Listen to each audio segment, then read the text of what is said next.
So hello guys, welcome back to our YouTube channel online study में। Online study की ओर से मनीष को एक बार फिर आपका हार्दिक स्वागत करता हूँ। फ्रेंड्स, आज का अपना एसएससी जीडी के लिए जीके जिसका अपना प्रैक्टिस सेट नंबर है वो 12 नंबर का प्रैक्टिस सेट नंबर है, जिसमें जितने भी जीके जे से रिलेटेड मोस्ट इंपोर्टेंट क्वेश्चन हो सकते हैं वो इस वीडियो में जानेंगे। और वीडियो के एंड तक बने रहेगा क्योंकि आज वीडियो काफ़ी मोस्ट इंपोर्टेंट होने जा रहा है, तो इसलिए वीडियो को एंड तक देखिएगा। जो चैनल पर नया है वो चैनल को सब्सक्राइब कर लीजिए, क्योंकि आपको हमारे चैनल पर आना ही होगा, कुछ पाने के लिए कुछ खोना पड़ेगा। आज के फर्स्ट क्वेश्चन देखिए क्या है। घूम मठ कहाँ स्थित है। देखो कितना अच्छा क्वेश्चन है, पहला क्वेश्चन कितना अच्छा दिया गया है। घूम मठ कहाँ स्थित है जानते हो? जिसको पता है घूम मठ कहाँ स्थित है वो कमेंट बॉक्स में राइट आंसर दे सकता है। घूम मठ कहाँ स्थित है बताओ। नामाची, गंगटोक, कालिम्पोंग या फिर दार्जिलिंग। इसका करेक्ट आंसर क्या हो जाएगा? दार्जिलिंग इसका करेक्ट आंसर हो जाएगा। अब देखो घूम मठ क्या है, किस प्रकार इतना प्रसिद्ध है।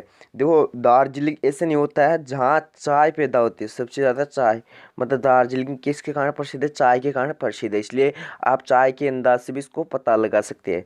अगला प्रश्न देखिए क्या दिया गया अपना प्रश्न।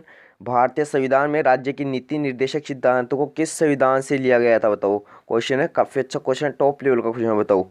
तो बता, नॉर्वेजियन, ऑस्ट्रेलियाई, स्पेनिश या फिर आयरिश। इसका करेक्ट आंसर क्या हो जाएगा? फटाफट कमेंट बॉक्स में राइट आंसर दीजिए। जो राज्य के नीति निर्देशक सिद्धांत हो किस पार्ट में आते हैं? पार्ट नंबर 4 में आते हैं, पार्ट नंबर 4 में आते हैं। और आर्टिकल की बात करें तो आर्टिकल कौन सी में आ जाएगी? 36 टू 51 में आ जाएगी। किस में आ जाएगी? 36 टू 51 में आ जाएगी। अब बात करें लिए कहाँ से गए, तो आयरिश संविधान से लिए गए, आयरिश संविधान से लिए गए, इसलिए ऑप्शन नंबर जो डी है इसका करेक्ट आंसर हो जाएगा। अगला प्रश्न देखिए क्या दिया गया। पोवाड़ा कौन से राज्य का प्रसिद्ध लोक नृत्य है? पोवाड़ा कौन से राज्य का प्रसिद्ध लोकप्रिय नृत्य है? काफ़ी अच्छा क्वेश्चन है, काफ़ी मोस्ट इंपोर्टेंट क्वेश्चन है, काफ़ी बार एग्जाम में पूछा जाता है। देखो इसका ट्रिक मैं आपको बता दूंगा, पहले करते कंप्लीट। कर्नाटक, केरल, असम फिर या महाराष्ट्र। देखो कर्नाटक की बात करें तो यक्षगान कहाँ का हो जाएगा? कर्नाटक का हो जाएगा। बात करें अपन असम की, असम का क्या हो जाएगा? बिहू हो जाएगा, ठीक है। और महाराष्ट्र का कौन हो जाएगा? पोवाड़ा हो जाएगा। और महाराष्ट्र का एक क्वेश्चन वो पूछा जाए लावणी नृत्य, ये भी एग्जाम में पूछा गया है, लावणी कहाँ का है, तो लावणी भी कहाँ का हो जाएगा? महाराष्ट्र का हो जाएगा। इसलिए दोनों क्वेश्चन को याद रखना, ये लावणी वाला नृत्य है, ये आया हुआ इस बार है, पोवाड़ा आ सकता है। अगला प्रश्न देखिए क्या दिया गया है। निम्न में से कौन सी सी ऑफ पोपीज पुस्तक के लेखक है? सी ऑफ पोपीज पुस्तक के रचयिता है, तो बताओ। सी ऑफ पोपीज मतलब जहाज, समुद्र में जहाज की कहानी है एक, तो जहाज का वर्णन किया गया है, मतलब कुछ लड़ाइयों का वर्णन किया गया। तो इस पुस्तक के रचयिता कौन है? विक्रम सेठ काफ़ी अच्छे रचयिता राइटर है। शशि थरूर, अमिताभ घोष, अरविंद गडरिया। इसका करेक्ट आंसर क्या हो जाएगा? अमिताभ घोष इसका करेक्ट आंसर हो जाएगा। देखो सी ओ पॉपिच पुस्तक के जो रचयिता है वो कौन हो जाएंगे? कौन जाएगा फटाफट बताइए, कौन हो जाएगा? फटाफट कमेंट बॉक्स में राइट आंसर दीजिए, अमिताभ घोष हो जाएगी। अब एक क्वेश्चन और बता दूंगा अपन ने, अभी जस्ट एक क्वेश्चन किया था आपने, क्या महाराष्ट्र का लोकप्रिय नृत्य की बात की, तो महाराष्ट्र के जो अपने सीएम हो जाएंगे कौन हो जाएगा? फटाफट बताओ। सभी को पता है महाराष्ट्र के सीएम कौन हो जाएंगे? एकनाथ शिंदे हो जाएंगे।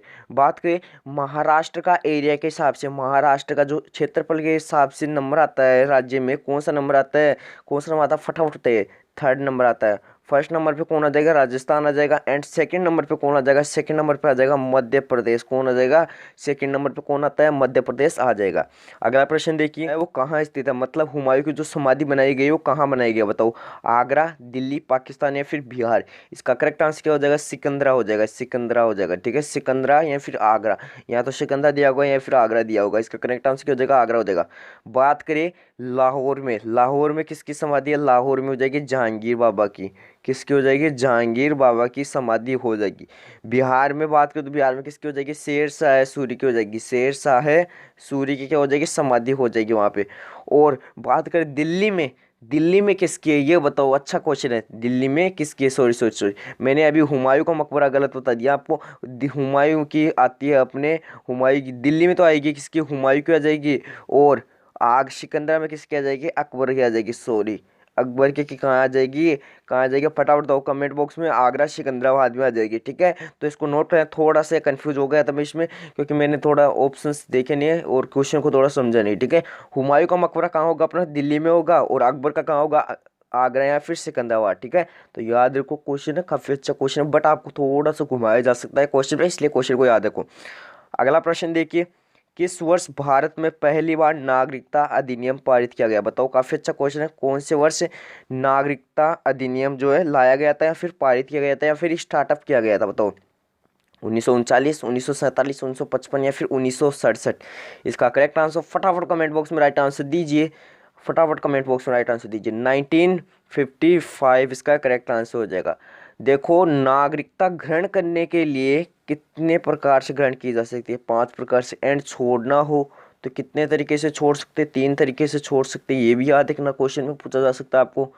कैसे छोड़ सकते हैं? 5 तरीकों से तो ग्रहण कर सकते हैं, एंड कितने तरीकों से छोड़ सकते हैं। और इसके लिए नागरिकता के लिए जो कानून बनाता है वो कौन बनाती है? संसद कानून बनाती है। कौन से आर्टिकल के तहत? आर्टिकल 11 के तहत। आर्टिकल 11 के तहत संसद एक कानून बनाता है, ठीक है। अगला प्रश्न देखिए क्या दिया गया है। भारतीय राज्य में तिब्बती बौद्ध स्वर्ण मंदिर कहाँ स्थित है?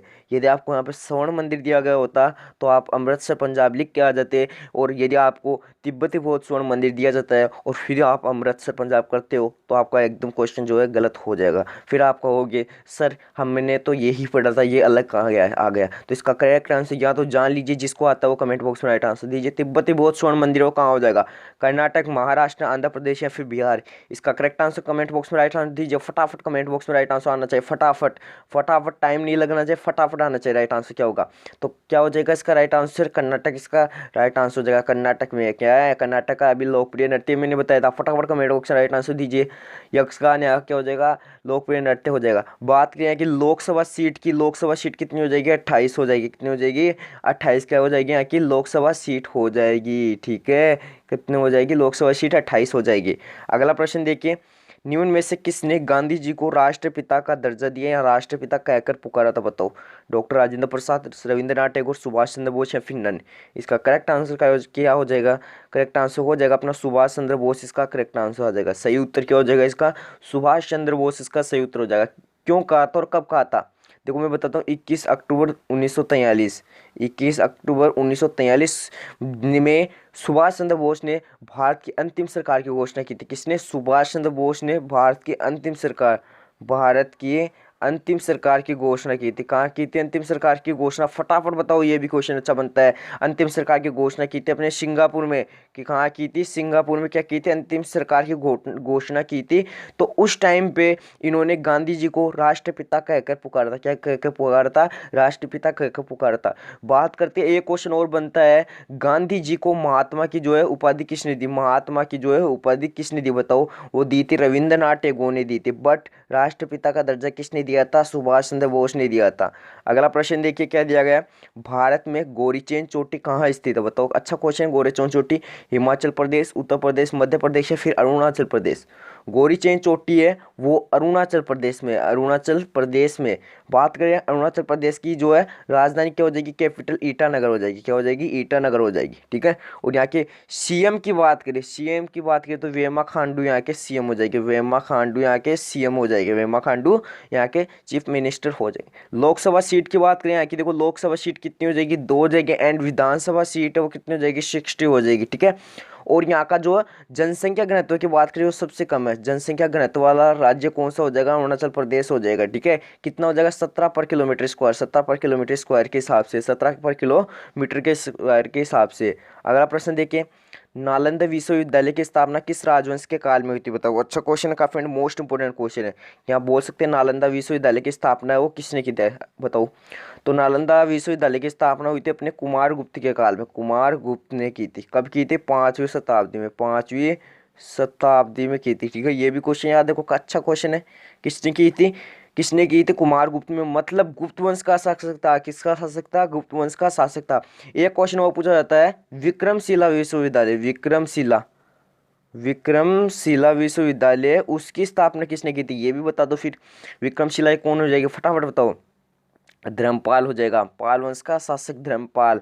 कब की थी इसने कब की थी? बताओ। इसने कब की थी? धर्मपाल ने 783 से 820 के अपने शासनकाल में की थी। इसका ये शासनकाल माना जाता है। तो इस टाइम पे उसने क्या की थी? विक्रमशिला विश्वविद्यालय की स्थापना की थी। तो ये किस में जाएगा? पाल वंश ने किसकी स्थापना की? विक्रमशिला की। और गुप्त वंश ने किसकी की? नालंदा विश्वविद्यालय की स्थापना की। अगला प्रश्न देखिए क्या दिया गया। अशोक के शिलालेख को सर्वप्रथम किसने पढ़ा? बताओ। अशोक के जो शिलालेख थे उनको सर्वप्रथम किसने पढ़ा? तो उसने पढ़ा था जेम्स प्रिंसेप ने। जेम्स प्रिंसेप ने पढ़ा था। किसने पढ़ा था? James Prinsep. लिख लीजिए आप, फिर से लिख रहा हूँ एक बार, जेम्स प्रिंसेप, ठीक है। प्रिंसेप ने पढ़ा था।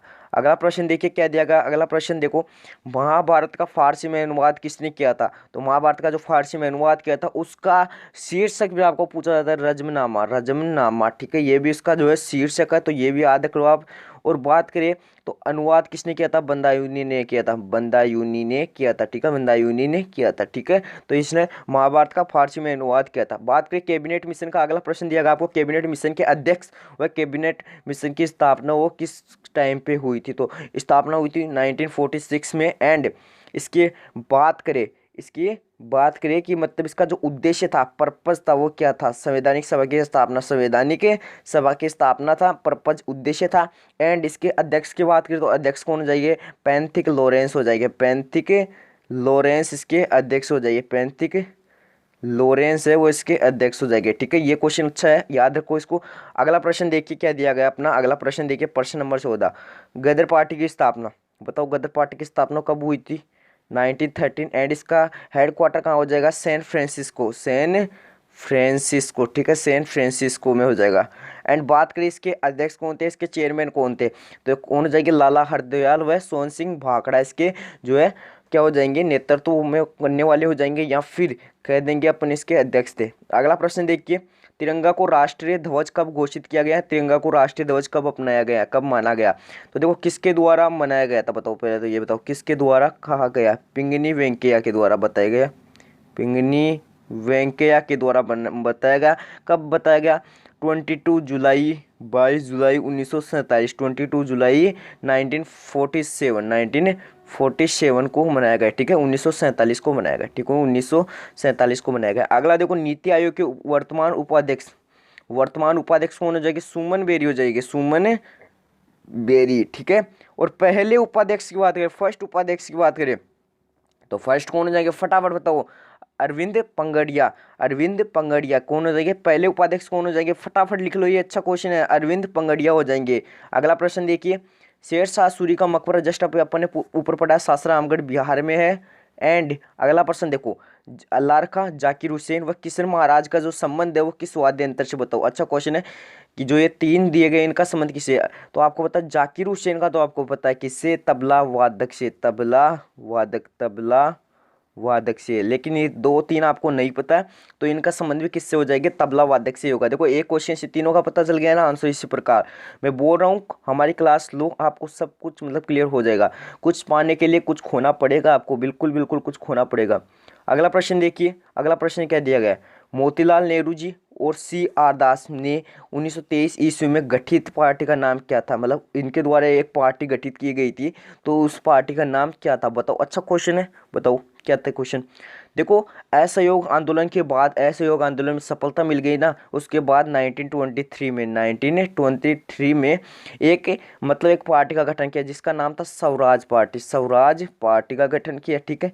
इसके दौरान इसमें देखो CR दास जी थे, CR दास जी थे, वो तो क्या थे, अध्यक्ष थे। एंड सचिव कौन थे, सचिव कौन थे, मोतीलाल नेहरू, मोतीलाल नेहरू क्या हो जाएंगे, इसके सचिव हो जाएंगे, ठीक है। तो इस प्रकार ये स्वराज पार्टी का गठन किया, इसके अध्यक्ष कौन हो जाएंगे, CR दास, एंड इसके सचिव कौन हो जाएंगे, मोतीलाल नेहरू जी हो जाएंगे। अगला प्रश्न देखिए, महावीर का प्रथम अनुयायी कौन था, महावीर का प्रथम अनुयायी कौन था, बताओ कौन हो जाएगा, जमीला हो जाएगा, कौन हो जाएगा, जमीला हो जाएगा, ठीक है। ये क्या था इसका मतलब, वैसे बात करें तो इसका जवाई था, मतलब जवाई था, जो कि इसका शिष्य बना, मतलब इसकी बेटी से विवाह किया था। इसकी बेटी का नाम था शायद प्रियदर्शना, इसकी बेटी का पुत्री का जो नाम था वो क्या था, प्रियदर्शनी का, प्रियदर्शना। तो इसका ये क्या था, पति था, तो इसका पति ही इसका प्रथम अनुयायी बना। अगला प्रश्न देखिए 20 नंबर 1 का प्रश्न देखिए, मतलब क्वेश्चन नंबर जो 21 है का अच्छा क्वेश्चन है, मतलब थोड़ा इस टाइम पे स्पीड बढ़ा रखे है, तो इससे स्पीड में थोड़ा मतलब हिचकिचाहट होती है। टॉर्च सेविंग तथा चिकित्सक में किस दर्पण का यूजेज होता है, बताओ। टॉर्च मतलब छोटे से बड़ा हो रहा है, क्या हो रहा है, छोटे से बड़ा हो रहा है, सेविंग में भी छोटे से बड़ा दिखाई दे रहा है अपने को, मतलब बड़ा कांच में दिखेंगे तो सेविंग अच्छी होती है। तो कौन से जो है दर्पण का यूज होता है, बताओ, अच्छा क्वेश्चन है। अवतल दर्पण का यूज होता है, फिर उत्तल दर्पण का यूज होता है, बताओ। अवतल दर्पण का यूज होता है, उत्तल दर्पण का यूज होता है, ये तो मैं आपको पूछूंगा। अब मैं आपको बता दूं, जब छोटे से बड़े का यूज करते हैं तो आता है अवतल, और बड़े से छोटे का यूज करते हैं तो आता है उत्तल। बड़े दर्पण से छोटा बनाने में उसमें आता है उत्तल दर्पण। तो आप सोच सकते हो कौन सा आएगा इसमें। अगला प्रश्न देखिए क्या दिया गया है, जल का अधिकतम जो घनत्व होता है वो किस तापमान पर होता है, बताओ। अच्छा क्वेश्चन, 4 डिग्री सेंटीग्रेड पे, 4 डिग्री, मैक्सिमम 4 डिग्री पे हो जाएगा। अगला प्रश्न देखिए, ध्वनि ऊर्जा को विद्युत ऊर्जा में रूपांतरित किसके द्वारा किया जा सकता है, बताओ। अच्छा क्वेश्चन है। अभी देखो मैं ध्वनि प्रकट कर रहा हूँ और फिर बाद में आपको फ़ोन में सुनाई देगी, मतलब एनर्जी इसमें बदल गई ना इलेक्ट्रिक में, तो ये क्या हो जाएगा, माइक्रोफोन इसका करेक्ट आंसर हो जाएगा, माइक्रोफोन इसका करेक्ट आंसर हो जाएगा। ठीक है। फूट डालो और राज्य करो की रणनीति किसके द्वारा अपनाई गई, अच्छा क्वेश्चन है, बताओ। तो फूड डालो एंड राज्य करो की रणनीति है वो किसके द्वारा अपनाई गई, तो ब्रिटिश के द्वारा वैसे तो कराई गई थी अपने, कैसे, मतलब ब्रिटिश ने हिंदू एंड मुस्लिम में क्या क्या मतभेद करवाया, एंड मतभेद करवा के क्या बोला, मुस्लिम हिंदू आपस में लड़ाई करने को कह दिया और फिर आपको इसमें कह दिया फूट डालो राज्य करो, मतलब दूसरे बाहर के उनको मतलब आके मतलब भिड़काना भड़काना और लड़ाई करवाना और अपना आधिपत्य जमाना।